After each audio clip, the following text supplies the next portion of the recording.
Assim nos diz a palavra do nosso Deus.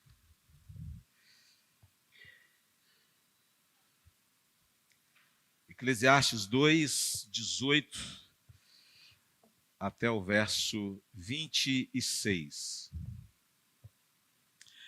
Também perdi o gosto por todo o meu trabalho com que me afadiguei debaixo do sol.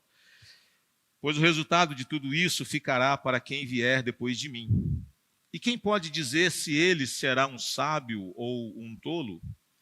No entanto, ele terá domínio sobre todo o ganho das minhas fadigas e sabedoria debaixo do sol. Também isso é vaidade.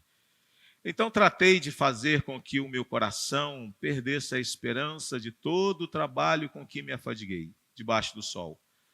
Porque uma pessoa pode fazer o seu trabalho com sabedoria, conhecimento e habilidade, mas deixará o seu ganho como herança a quem por ele não se esforçou.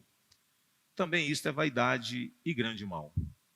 Pois que proveito alguém tem de todo o seu trabalho e da fadiga do seu coração, em que anda trabalhando debaixo do sol?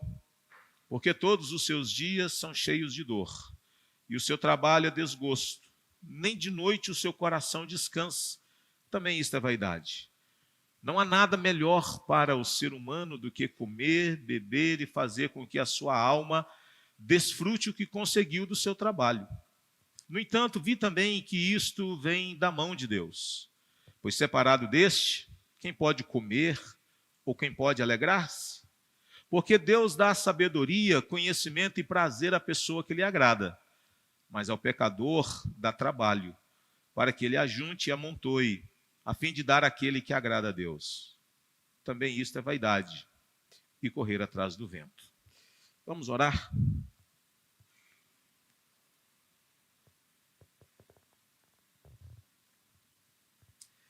Senhor, te agradecemos pela tua palavra. Te agradecemos pelos belos cânticos que cantamos, que nos convida a confiar, a esperar, a descansar no Senhor. Declaramos, ó Deus, que nós confiamos em Ti, que Tu és o Deus que nos sustenta, Tu és o Deus que nos conforta, Tu és o Deus que faz com que tudo nesta vida tenha sentido. Obrigado, Senhor, pelo entendimento que cada vez mais o Senhor vem nos dando, de olhar essa vida debaixo do sol, não apenas na perspectiva de quem está debaixo dele, mas na perspectiva de quem está acima dele. Somos convidados pelo Senhor a olhar para essa vida, não como sendo o mundo de Satanás, não como sendo o mundo do diabo, mas como sendo um mundo criado pelo Senhor.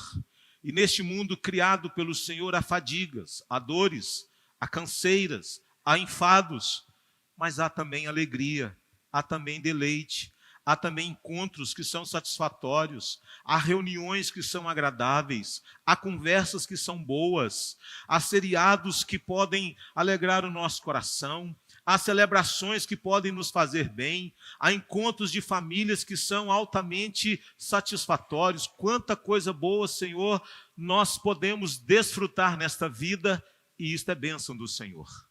Mas às vezes, infelizmente, Deus, nós olhamos a vida apenas na perspectiva do trágico, da maldição, do caótico, e parece que não há nada de bom neste mundo. Desvenda os nossos olhos para que possamos contemplar as maravilhas da Tua criação, Senhor. No nome de Jesus Cristo, abençoa-nos mais uma vez nesta noite, neste momento de exposição da Tua palavra. Oramos assim agradecidos no nome de Jesus. Amém. Queridos, quando a nossa filha Ana Júlia nasceu, eu corri num banco da cidade e eu abri uma conta poupança e pensei comigo, todo mês eu vou depositar ali alguma coisinha para que quando ela tiver nos seus 18 anos ou terminando faculdade, alguma coisa assim, ou se de repente ela pretender se casar, vai ter ali alguma coisa que dê pelo menos para comprar alguns utensílios, um carrinho velho que seja, alguma coisa dessa natureza. Pensava eu em deixar alguma coisa para minha filha. Pensava eu deixar uma herançazinha para ela. Não é? Ganhava pouco e falei, vamos de pouquinho em pouquinho. Ela acabou de nascer, daqui 20 anos tem chão, Quem sabe até lá.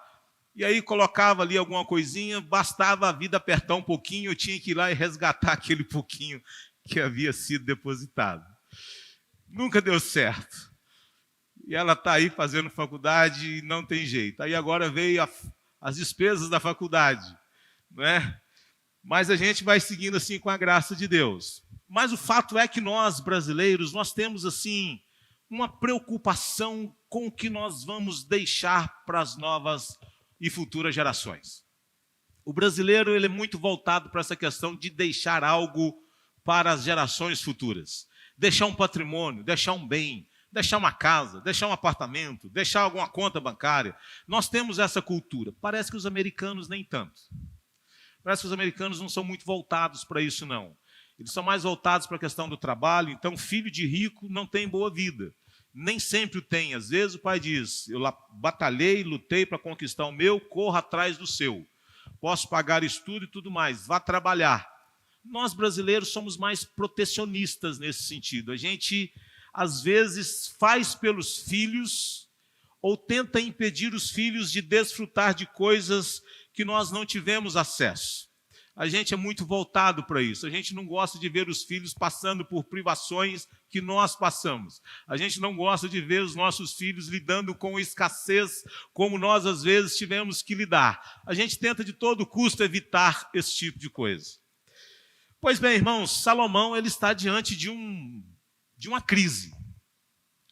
Ele já havia feito vários testes em busca do sentido da vida. E ele vem, então, tentando encontrar, de fato, resposta que seja capaz de satisfazer e dar sentido à sua existência nesse mundo. Ele, então, parte para olhar a vida na perspectiva do conhecimento. Ele diz, eu vou atrás de sabedoria, eu vou estudar, eu vou procurar conhecer como que as coisas funcionam, vou ser bom naquilo que eu faço. E ele é mesmo, e ele vai e mergulha profundamente em busca de buscar o significado e o sentido da vida. Ele tenta entender a vida a partir do conhecimento, a partir da sabedoria. Mas ele viu que isso também não traz a resposta que ele desejava, porque ele entendeu que por mais conhecimento que ele tinha, o seu conhecimento não solucionava todas as coisas. O mundo não melhora, as guerras não terminam, os assassinatos também não, as doenças estão evoluindo cada vez mais. Quando a gente acha a solução para alguma coisa, surge um fato novo, surge uma doença nova, surge um vírus novo, surge um problema novo, de modo que por mais que se aumente o saber, a gente não consegue sanar todos os problemas. Então ele sai do campo da sabedoria e ele parte então para a vida do prazer. E ele se dá aos prazeres, ele falou isso, eu não neguei nada aos meus olhos. Eu quero encontrar sentido na vida, então eu vou mergulhar de cabeça nesse negócio. Mas ele também percebeu que isso não era capaz. Então ele começa a entrar numa outra crise, o contraste entre o que é sábio e o que é tolo. E ele diz, do que me adianta a sabedoria, do que me adianta o conhecimento, se o conhecimento não vai me impedir de passar ou de experimentar aquilo que os tolos também vão experimentar, que é a morte. Ele olha para a vida e ele diz, morre o tolo. Mas ele diz, o sábio não está impedido de morrer porque é sábio. Então ele diz, e daí? Do que me valeu a sabedoria também? Aí ele parte para um quarto teste. É o texto de hoje. É o teste do legado. É o teste dos benefícios duráveis, do se ajuntar posses. E ele então começa a pensar a respeito de alguém que trabalha muito, de alguém que se deu bem na vida, de alguém que enriqueceu, de alguém que acumulou coisas, mas ele começa a pensar a respeito de quem vai administrar aquilo que vai ser deixado. Ele olha para a vida e ele olha os bens e as coisas que ele realizou, mas ele está tentando responder a algo que fica quando a gente morre. A gente trabalhou, batalhou, nossas posses, ele diz, não morrem conosco, elas vão ficar. Mas ele entra numa crise. Quem vai administrar aquilo que você batalhou tanto para conquistar e que ficou aqui? Aquele que vai ter acesso ao nosso conhecimento, aquele que vai ter acesso ao nosso legado, vai ser um sábio ou vai ser um tolo? Quantas vezes a gente já viu famílias que batalharam muito para juntar alguma coisa e deixou para os filhos e rapidamente aquilo virou pó. E a vizinhança diz, tudo aquilo que foi conquistado ao longo de tantos anos evaporou-se assim numa rapidez muito grande. O contrário também às vezes é verdadeiro. Pais que deixam um legado, os filhos pegam aquilo e potencializam aquilo. Eu quero pensar com os irmãos a respeito do vazio do trabalho sem Deus. O vazio do trabalho sem Deus. E Salomão, ele nos convida a pensar a respeito de algumas coisas bonitas sobre o trabalho, o entendimento que temos do trabalho, o que nós pensamos a respeito daquilo que nós às vezes queremos deixar para as futuras gerações. E nós temos aqui, queridos, do verso 18 até o verso 21, a frustração de um trabalho que nós não podemos controlar. Notem que ele usa de uma linguagem muito interessante, porque ele diz assim, também perdi o gosto por todo o meu trabalho. Ele já havia dito que havia perdido o gosto pela vida no texto anterior. Mas aí ele diz, eu perdi o gosto por todo o meu trabalho com que eu me afadiguei debaixo do sol. Pois ele ficou entristecido por uma razão muito simples. Ele está pensando, eu estou trabalhando tanto, conquistei tantas coisas, empreendi grandes investimentos, batalhei tanto, construí um império. Mas aí ele continua dizendo, pois o resultado de tudo isso ficará para quem vier depois de mim. Até aí tudo bem. Ele está pensando naquilo que ele fez, ele está pensando no trabalho que ele realizou, ele está pensando nas coisas que ele acumulou, ele está pensando o seguinte, eu vou morrer e eu não vou conseguir levar as coisas que eu conquistei. Elas vão ficar aqui. Eu não vou levar as coisas pelas quais eu batalhei tanto, as coisas pelas quais eu lutei tanto. Elas não vão me acompanhar, elas vão ficar. Mas até aí poderia estar tranquilo, mas ele entra numa crise, porque ele diz assim, no verso 19, e quem pode me dizer se ele será um sábio ou um tolo? A incerteza de que aqueles que vão se apropriar do que ele acumulou, a incerteza daqueles que vão ter acesso a tudo aquilo que ele adquiriu na vida, faz com que ele olhe para isso com um certo desespero. Ele diz, do que me valeu trabalhar tanto, lutar tanto, me abdicar de coisas para poder tentar conquistar alguma coisa e deixar alguma coisa, se eu não tenho a certeza de que aqueles que vão se apropriar do que eu deixei, vão administrar com sabedoria. Vão ser sábios o suficiente para realmente multiplicar o que eu deixei. Essa incerteza, irmãos, ou a tristeza pela incerteza do legado, frustra esse pregador. Traz um certo desânimo ao seu coração. Ele não encontrou no trabalho o sentido da vida.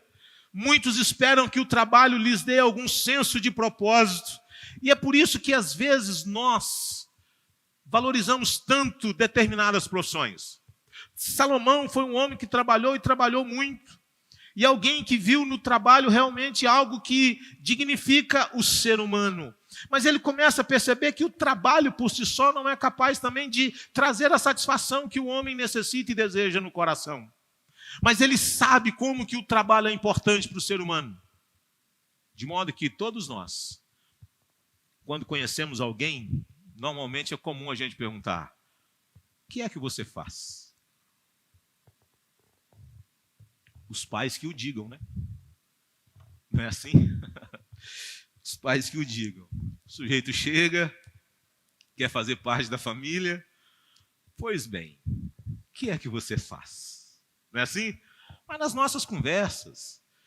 E aí, dependendo da profissão, a gente quase que dá um like, mas dependendo, se a gente pudesse dar um dislike assim, a gente daria. Mas a gente dá um dislike assim no coração. Isso é ruim. Administrador de empresa, contabilidade. A gente tende a olhar para essas coisas e achar que são coisas fúteis, e não é verdade. Mas o fato é que nós damos uma importância muito grande à questão do trabalho, e nós somos definidos, irmãos, às vezes pela questão do nosso trabalho. Mas o trabalho é o lugar errado para a gente procurar o sentido da vida.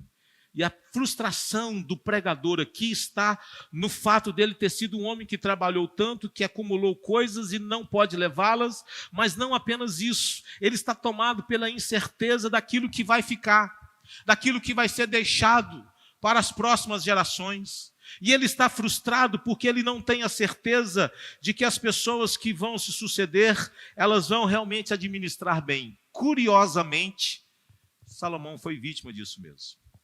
Tudo que ele conquistou foi quase que pulverizado porque o seu filho Roboão esfacelou o reino, dividiu o reino. De cara, as 10 tribos já sumiram e foram para o norte. E ficou apenas 2 tribos no reino de Jerusalém.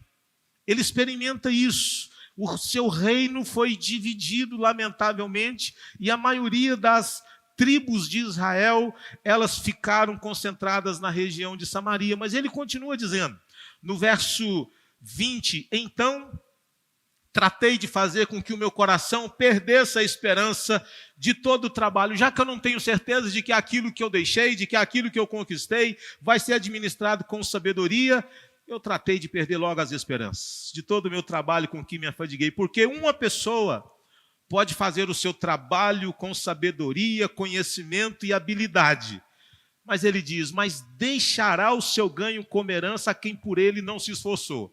Então ele está lidando aqui com a outra realidade agora. Num primeiro momento, ele está lidando com a incerteza de sabedoria ou de tolice. Quem é que vai administrar? Vai ser sábio ou vai ser um tolo? Essa incerteza já traz no coração do pregador um desânimo. Mas ele lida agora com outro fator. Ele diz, puxa vida, alguém que não fez nada vai desfrutar daquilo que eu lutei tanto. Olha que coisa interessante. Eu passei tantos anos da minha vida batalhando, eu passei tantos anos da minha vida me abdicando, tantas horas de trabalho, um desgaste muito grande, mas agora ele se depara com um outro componente que lhe entristece. É que gente que não fez nada vai desfrutar de tudo aquilo que você fez. Não é assim?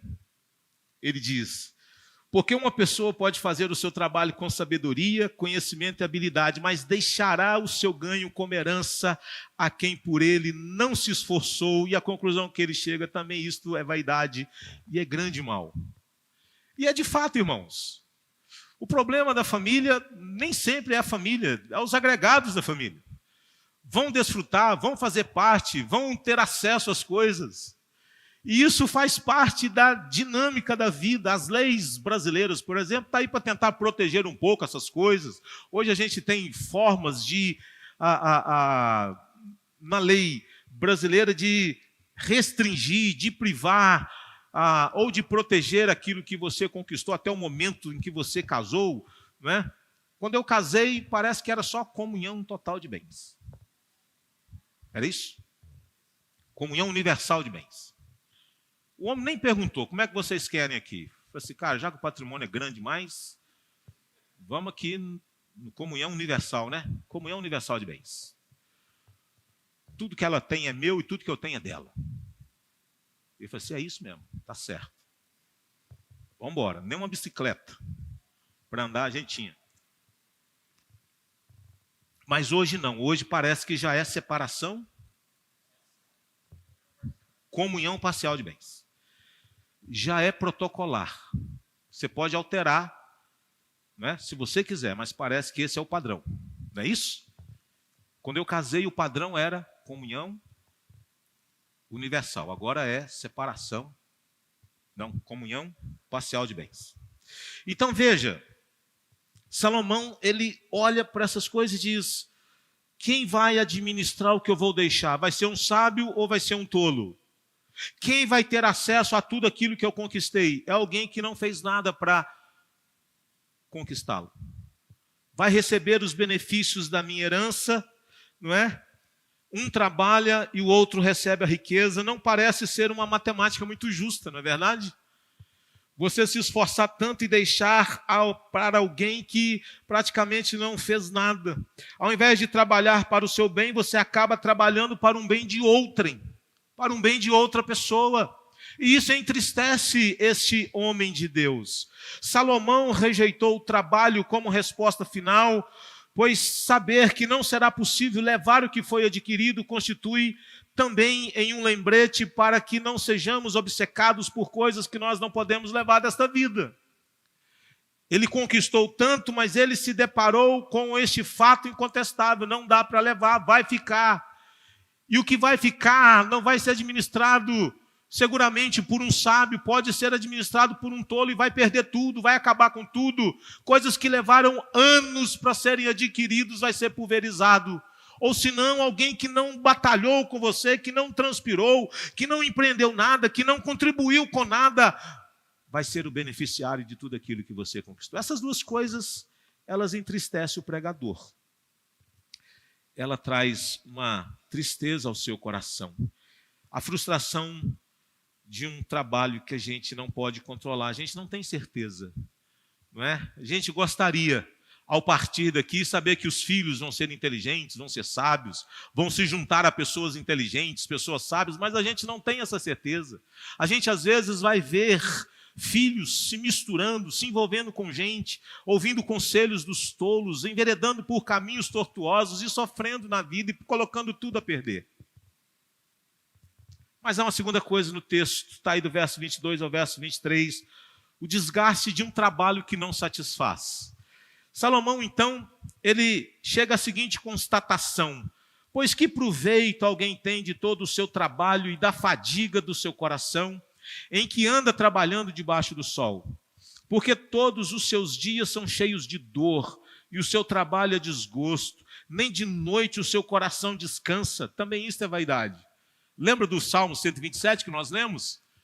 Salomão foi quem diz: aos seus amados ele o dá enquanto dormem. Mas aqui ele está dizendo que às vezes o trabalho é tão exaustivo, é tão cansativo, que você está pensando nele o tempo todo, não apenas durante 8 horas do dia. Você volta para casa, vai para a cama e você está pensando no que você vai fazer, as coisas que você tem que resolver, as decisões que você tem que tomar, as coisas implicadas ou intricadas do seu trabalho que você tem que solucionar. Ele fala desse trabalho que está debaixo de uma maldição.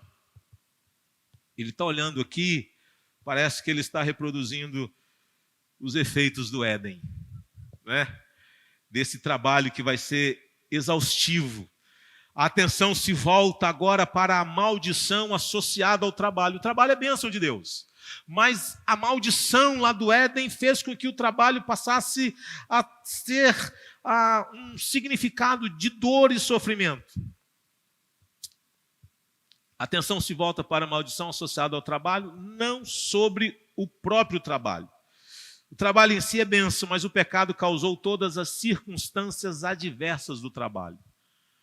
A gente escolhe uma vocação e a gente começa a fazer aquilo que a gente se identificou ao longo da vida, e a gente começa a perceber que ele traz frustração, que ele traz canseira, que ele traz enfado, que ele traz tristeza ao coração. É difícil. Não é só bem, não é só bênção. Há canseira também, há enfado também, há desgosto também. Ele olha a vida nessa perspectiva. A vida no mundo caído compromete até mesmo o prazer efêmero associado ao trabalho, aquilo que poderia ser visto como algo altamente prazeroso, mas traz consigo também canseira e enfado. O trabalho não só nos alegra, o trabalho traz também desgosto. Os relacionamentos às vezes são tensos, a gente querendo puxar o seu tapete, é fofoca daqui, é uma traição dali, coisas que vão acontecendo, que vai minando, que vai drenando a gente vai passando a olhar para o trabalho ou para o local de trabalho como não sendo mais aquele lugar tão prazeroso. Bom no começo, depois a convivência vai se intensificando e a gente vai conhecendo as coisas como de fato elas são. Mas aqui então nós temos este homem. No princípio o problema estava no fato de nosso trabalho não trazer uma recompensa, ou de trazer uma recompensa para outra pessoa. Mas o segundo problema em si é labuta, e o problema oriundo do próprio trabalho. Ele olha e ele vê que a vida debaixo do sol está debaixo dos efeitos do pecado. E no mundo debaixo dos efeitos do pecado, as relações de patrão e empregado, de empregado com empregado, de chefe com os seus subordinados, dos subordinados com os chefes, não é nada fácil, não é?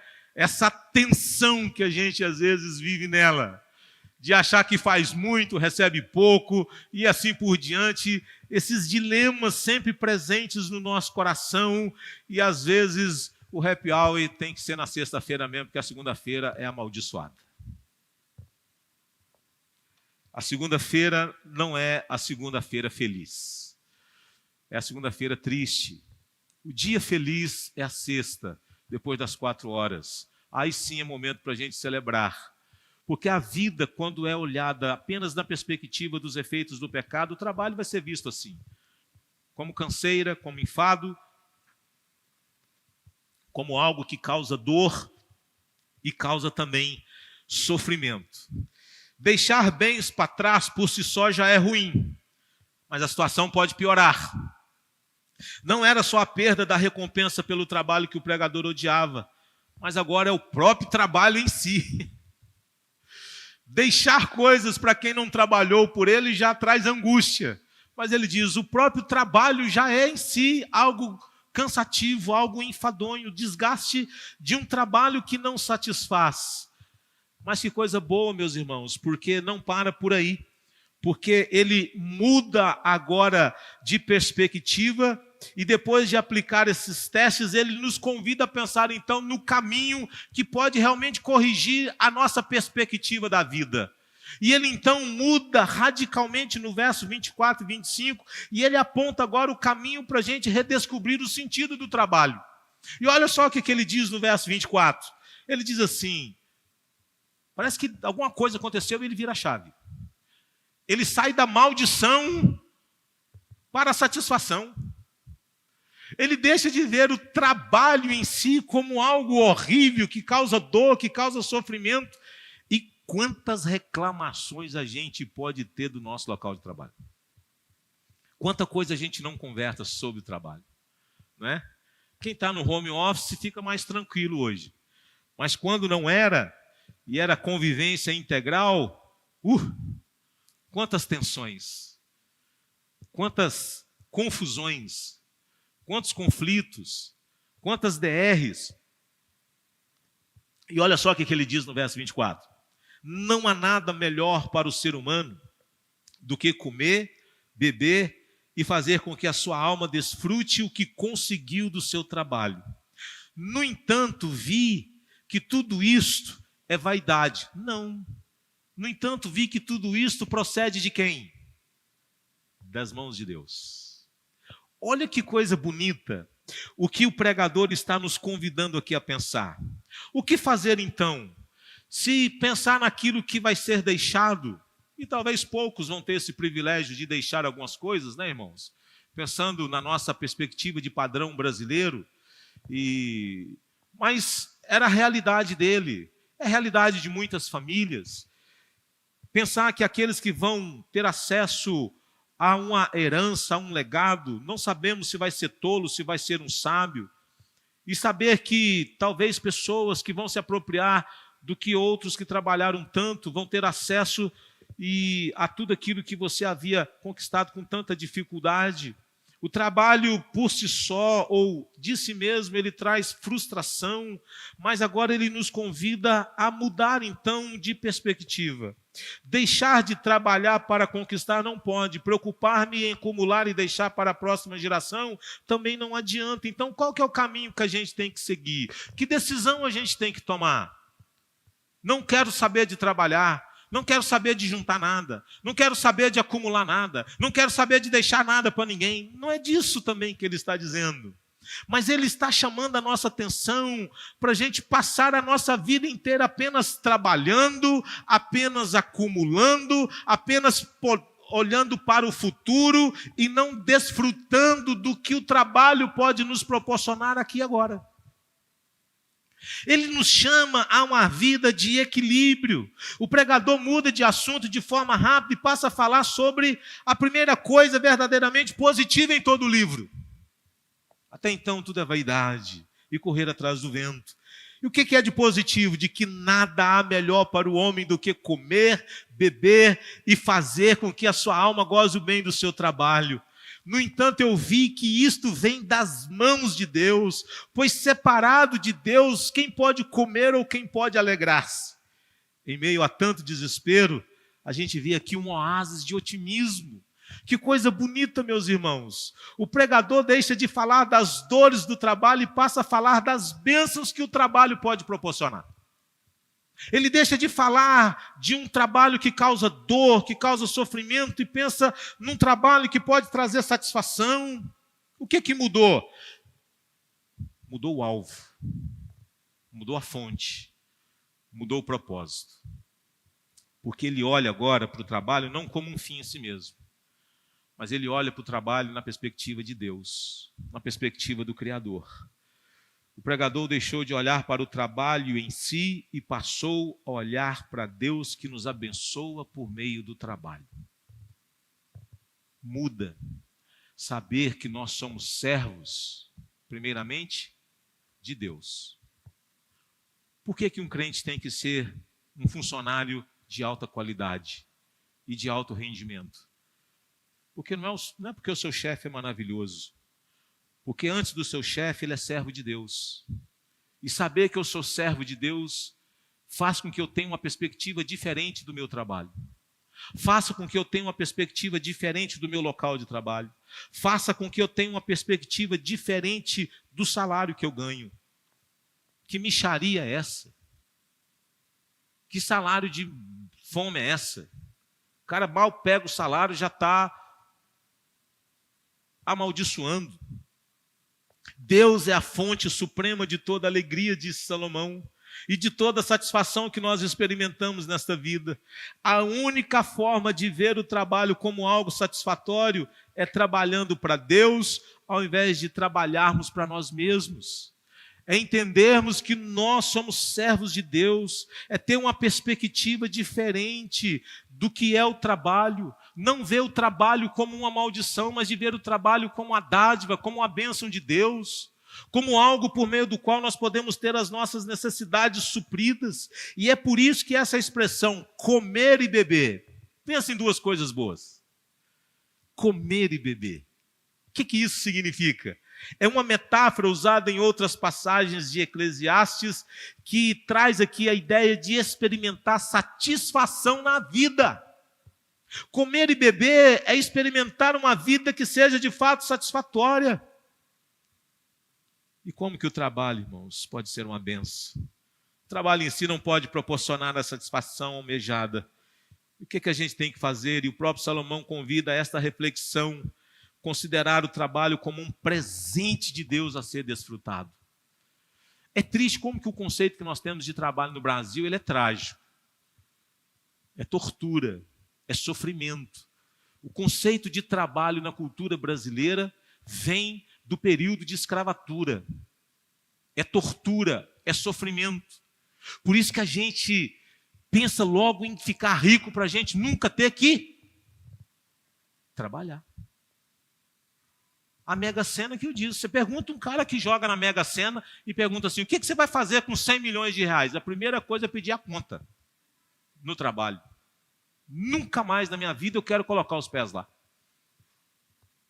A gente mal começa a trabalhar, a gente já está olhando para o INSS pensando assim, quando que eu vou me aposentar para não ter que trabalhar mais? Só que com esse salário de aposentadoria está ficando difícil. Porque os velhos estão precisando voltar para o mercado de trabalho, porque os mais novos também está ficando difícil. Mas vejam que nós, às vezes, temos uma relação muito ruim com o trabalho. Parece que não há satisfação, parece que não há deleite, parece que não há contentamento, parece que não há alegria, parece que a gente não vê o trabalho como uma bênção de Deus. E Salomão está dizendo, o problema não é o trabalho em si, o problema é que a gente está olhando apenas para o trabalho, mas a gente não está olhando para aquele que nos criou para Ele, que é o Senhor, que é o próprio Criador. A alegria, meus irmãos, diz Salomão, ela existe. Ele diz que a alegria é uma dádiva de Deus. Não despreze-a. A vida pode ser, sim, uma vida prazerosa. Não precisamos de muito. Não precisamos de uma vida abastada, regada a tudo do bom e do melhor, para a gente realmente ter momentos de felicidade. A gente precisa de pouca coisa para celebrar, para nos alegrar, para reunir a família, para ter uma prosa boa, para realmente nos congratularmos. É somente em Deus que a vida de fato ela faz sentido. É somente em Deus que nós podemos realmente ter prazer nas coisas dessa vida. A parte de Deus, diz Salomão, nada vai nos satisfazer. A parte de Deus nada será capaz de fazer com que a gente encontre contentamento. O prazer não está nas coisas, mas o prazer precisa estar primeiramente em Deus. Quando a gente se alegra em Deus, tudo muda. Depois que Cristo me salvou, em céu o mundo se tornou. Irmãos, nós deveríamos ter uma perspectiva mais altruísta em relação à vida, ao mundo de Deus, ao trabalho, ao local de trabalho, às nossas relações. Nós deveríamos ser um povo que tivesse uma visão diferente da vida, do trabalho, das relações. É do agrado de Deus, irmãos, que o homem não viva apenas para o trabalho e para acumular coisas, mas que ele seja capaz de desfrutar daquilo que conquistou. É a Bíblia que está dizendo. Salomão está dizendo assim, você está aí trabalhando, vai deixar um monte de coisa para um tolo? Você está acumulando coisas para deixar para um tolo? Você está acumulando coisas para que gente que nunca fez nada, que nunca ajudou com nada, vai ter acesso a ele? Ele está dizendo, não é que você tem que jogar dinheiro fora não, mas ele está dizendo, desfrute do seu trabalho. Desfrute do seu, com sabedoria, evidentemente, desfrute da vida. Há coisas boas na vida, o homem não foi feito apenas para o trabalho. Isso é uma coisa que a gente precisa também corrigir na vida, que a gente acha que é só trabalho, nunca lazer, nunca um momento de celebração, nunca uma festa, nunca uma confraternização. Um churrasquinho de vez em quando não faz mal a ninguém. Não é? Um churrasquinho de vez em quando não mata ninguém. Umas festinhas de vez em quando não faz mal a ninguém. Vamos dividir o pão, cada um leva uma picanha, está tudo certo, fica bom para todo mundo. Ele está dizendo, desfrute a vida. O homem não foi feito apenas para o trabalho, o homem foi feito também para desfrutar do que o trabalho pode proporcionar. Ele está dizendo isso. Ele nos chama a pensar a respeito desse caminho para a gente redescobrir o sentido do trabalho. É ver todas as coisas como sendo dádiva de Deus. Quando você fala sobre o seu trabalho, você diz assim, o meu trabalho é uma bênção de Deus. Você pode ganhar pouquinho, mas isso não te dá o direito de você falar mal do seu patrão, do seu local de trabalho. Nós deveríamos dizer, louvado seja Deus pelo meu trabalho. Eu sou grato a Deus pelo meu patrão, pela minha patroa, eu sou grato a Deus pelo que eu ganho. Trabalhe, lute, estude, corra atrás. Busque coisas melhores, coisas mais altas, não há nada de errado nisso, mas não passa a vida só praguejando, falando mal do seu local de trabalho, do seu salário, coisas dessa natureza. Salomão está dizendo, não é para ser assim. O trabalho é bênção de Deus e nós devemos nos alegrar com ele, nós devemos comer e beber, porque é o trabalho que vai nos proporcionar essa capacidade. Louve a Deus pelo trabalho, a alegria é uma dádiva de Deus. Reconheça que tudo que você tem é dádiva do Eterno. Isso muda, irmãos, a nossa perspectiva, isso muda a nossa postura, isso muda a maneira como nós lidamos com as coisas. É olhar a vida como sendo uma dádiva de Deus. Bênção de Deus. A casa pode ser simples, mas que bênção. Os móveis podem ser simples, mas louvado seja Deus. Nós deveríamos ser um povo mais satisfeito, um povo mais contente com as coisas e não insatisfeito. Nós somos o tempo todo incentivados a consumir cada vez mais, a ter coisas cada vez mais e nunca a estar satisfeito com aquilo que a gente tem. Para terminar, irmãos, 2 destinos, alegria em Deus ou um vazio sem Ele. O verso 26 ele diz assim: porque Deus dá sabedoria, conhecimento e prazer à pessoa que lhe agrada.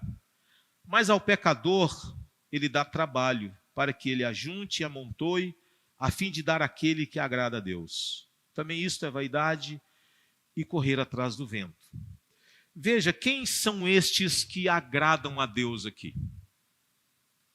Aqueles que reconhecem a sua soberania, aqueles que reconhecem a alegria por seu trabalho como um presente de Deus, aqueles que honram a Deus sendo agradecidos por suas dádivas, aqueles que agradam a Deus, Deus derrama boas dádivas, não apenas alegria, mas também sabedoria e conhecimento na vida destes. Agrada-te do Senhor e Ele satisfará os desejos do teu coração. Entrega o teu caminho ao Senhor, confia nele e o mais Ele fará. Mas o texto não fala apenas do que Deus dá a quem realmente o agrada, mas o texto fala também do pecador. Do pecador que vai trabalhar, que vai acumular e que vai deixar coisas para aquele que agrada a Deus. Agora, olha só que coisa interessante. Quem é este pecador do texto? Literalmente é aquele que erra o alvo. Alguém que perdeu o ponto de vista, o ponto da vida que Deus tinha dado. É a pessoa que busca o sentido da vida em si mesmo e nos bens que pode adquirir debaixo do sol.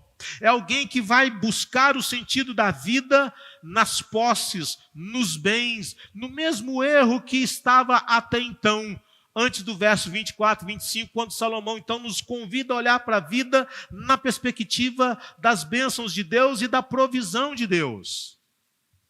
Emílio Garófalo, quando ele comenta essa parte, ele olha na perspectiva da consumação de todas as coisas. Ele diz que Cristo é aquele que vai reinar sobre tudo e sobre todos. E os crentes vão desfrutar de tudo isso. Um outro comentarista disse que na história já houve momentos em que o povo de Deus se valeu disso aqui. E ele cita, por exemplo, o que aconteceu com a cidade e a região de Canaã. Região essa que foi apropriada, que foi dada ao povo de Deus. Mas o fato é, meus irmãos, que nem sempre o verso 26 ele vai ser uma realidade. Às vezes o contrário vai ser mais verdadeiro. Às vezes talvez seja mais comum a gente ver os crentes sofrendo e deixando coisas para que os ímpios se aproveitem delas, do que os ímpios deixarem coisas para que os crentes desfrutem deles ou delas.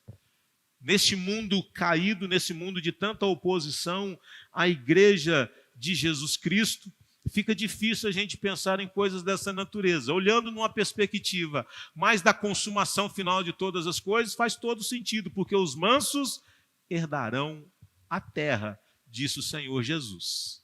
Não é? Mas aqui fala destes dois destinos, de uma alegria, de uma vida satisfatória, de uma vida de conhecimento que vai ser dada por Deus, porque a gente reconhece a bondade de Deus, mas de um pecador que não vai encontrar sentido na vida, porque o trabalho não vai ser capaz de proporcionar isso. Então o texto está também nos convidando a olhar para a vida na perspectiva daquilo que Deus pode nos dar, daquilo que Deus pode nos proporcionar. E mais uma vez o verso 24, 25 vai nos dizer, a parte de Deus, quem é que pode desfrutar? Eu nunca me esqueci de uma vez que eu li uma matéria sobre o herdeiro da Fiat na Itália. Já há alguns anos. Salvo engano, era o único herdeiro do dono da Fiat. Salvo engano. O rapaz tinha alguns problemas, certamente, e num belo dia ele foi numa ponte muito conhecida daquela região da Itália, e ele se jogou daquela ponte. Ele se matou. Eu li aquilo, eu fiquei muito assustado, porque eu pensei comigo, o que faz uma pessoa herdeira de uma fortuna, de um patrimônio tão elevado, alguém que olha para a vida e não vê mais razão para viver, que não encontra mais sentido na vida? Porque, irmãos, o dinheiro em si não é capaz de trazer essa satisfação. Assim como a pobreza também não tem que trazer desespero ao coração de um crente. Porque se a nossa vida estiver em Deus, seja no muito ou seja no pouco, meus irmãos, nós vamos viver com alegria, nós vamos viver com satisfação, nós vamos viver cantando louvores a Deus. Eu não me esqueço do período de criança, visitando fazenda de meu avô no interior de Minas Gerais. Eu ia na casa de minha avó, era um fogão a lenha que existia ali, com uma serpentina que passava por aquele fogão numa tubulação e levava água quente para o chuveiro. A serpentina era o nome do negócio. Então tinha uma hora para tomar banho, porque aquele fogão ficava com lenha queimando ali o dia inteiro, era igual a luz do candelabro, quase que não podia apagar, porque senão não tinha água quente, não é? Banheiro simples, papel higiênico da pior qualidade que você possa imaginar, luz a lamparina. Eu ia na casa de minha tia, abaixo tinha uma cisterna e ali tinha uma bomba, tinha que dar e bombar aquilo para puxar água, ou se não jogar a lata para puxar a água da cisterna. O chão da casa era de terra batida. Vida simples, aquelas panelas que era areada com carvão, com cinza. E aquilo ficava brilhante, igual... A vida era sofrida, era simples. Mas, meus irmãos, quando eu lembro dessas coisas, eu lembro assim, mas com uma certa nostalgia. Era uma vida humilde, mas era uma vida boa. Todo mundo ali, os meus avós, os meus primos, aquela comida feita a fogão a lenha, aquela prosa que ia até, às vezes, 7 horas da noite, porque 8 horas todo mundo tinha que dormir, porque não tinha luz. Ficava tudo escuro, então tinha que dormir para acordar cedinho. E hoje a gente tem acesso a tanta coisa. E às vezes o nosso coração não se alegra. A gente não encontra contentamento, a gente não celebra, a gente não agradece, a gente mais reclama. Irmãos, não deveria ser assim. Algumas aplicações para a gente terminar. Primeiro, o problema não é trabalhar muito, mas é esperar do trabalho aquilo que só Deus pode dar. Só o trabalho não vai mudar, irmãos. Só o trabalho não vai trazer satisfação. Só o trabalho não vai trazer a realização de vida. Só o salário do trabalho não vai trazer a realização que a gente tanto quer. Nós precisamos olhar a nossa vocação na perspectiva de Deus. Aí sim, eu acho que tudo passa a fazer sentido. Uma segunda coisa, o trabalho não é para ser odiado, mas para ser agradecido. Por ser visto como uma bênção de Deus. E aí eu fiquei pensando, irmãos, numa coisa que talvez tenha sido tão danosa nos dias de hoje. Os jogos de azar que atraem multidões, e atraem porque a maioria daqueles que querem ganhar milhões na loteria, a primeira coisa que eles pensam em abrir mão da vida é não ter que trabalhar mais. Por quê? Porque vê o trabalho como algo ruim, não como uma bênção, não como algo deleitoso. Uma terceira coisa, um outro erro que nós cometemos é de pensar que só haverá alegria na vida futura no céu. Isso também eu acho que é uma incoerência que a gente comete, de achar que o melhor ainda está por vir. O melhor é só futuro. E a gente não celebra nada hoje, a gente não se alegra com hoje, a gente não celebra a vida hoje, passamos a vida reclamando desta vida, como se não houvesse nenhuma razão para nos alegrarmos. E não deveria ser assim, não é? Devemos encontrar alegria aqui e agora, no comer, no beber, no trabalhar. Irmãos, às vezes uma voltinha no shopping já alegra o coração da gente. Não é? A gente não precisa de muita coisa. Celebremos a vida, irmãos. Paremos com essa questão de apenas julgar para o futuro. Celebremos agora. Passa tudo tão rápido. Eu vejo hoje quantas fotos, não é? E um dia desse eu parei para pensar, irmãos, na nossa casa não tem uma foto de aniversário de ninguém. De ninguém. Eu não sei por quê. Se existia, se teve celebração, não teve foto. Mas como eu acho que não teve celebração, então não teve nem foto e nem celebração. Não teve festinha de 1 aninho, não teve festinha de 2 aninhos, não teve festinha de 3 aninhos, mas eu não sou infeliz por isso, não. Deus foi gracioso, Deus foi bom, Deus foi misericordioso, me deu a oportunidade, tem me dado a oportunidade de ir nas festas de tanta gente. Tem vezes que a gente tem que escolher, 3 celebrações num dia só. E a gente tenta aproveitar o máximo para nos alegrar com quem se alegra, porque a vida é assim, daqui a pouco passa. E eu termino. Em Eclesiastes, o trabalho, ele é frustrante.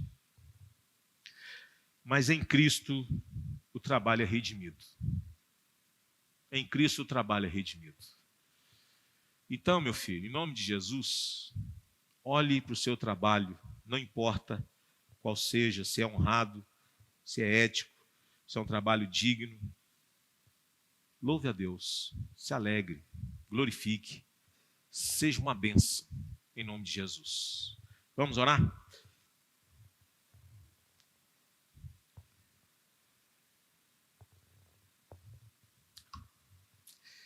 Vamos orar e ser despedidos com a bênção do nosso Deus.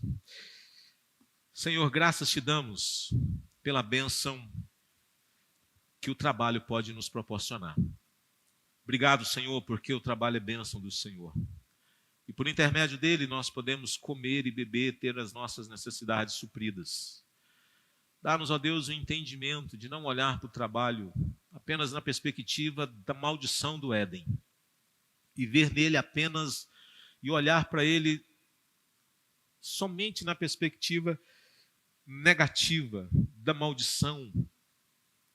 O trabalho em si, Senhor, não vai trazer o sentido da vida, por melhor que ele seja. Mas nós devemos olhar para o trabalho a partir do Senhor e ver que ele é uma bênção dada pelo Senhor. E que é do agrado do Senhor que a gente possa comer, beber e nos alegrar.